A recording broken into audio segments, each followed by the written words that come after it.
বিসমিল্লাহির রহমানির রহিম। ইবলিস ইজ আওয়ার মেইন এনিমি।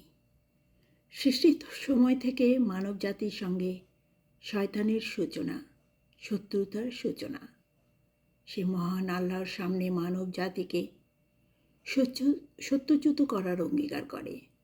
ইরশাদ হয়েছে, আল্লাহ তাকে অভিশাপ করেন এবং সে বলে, আমি অবশ্যই আপনার বান্দাদের এক নির্দিষ্ট অংশকে আমার অনুসারী করে নেব, আমি তাদের পথভ্রষ্ট করবই। সূরা নিসা আয়াত 118-119। শয়তানের এই প্রতিশোধ স্পৃহা থেকে মানব জাতিকে রক্ষা করতে আল্লাহ বারবার তাদের সতর্ক করেছেন, নিষেধ করেছেন তার পদাঙ্ক অনুসরণ করতে।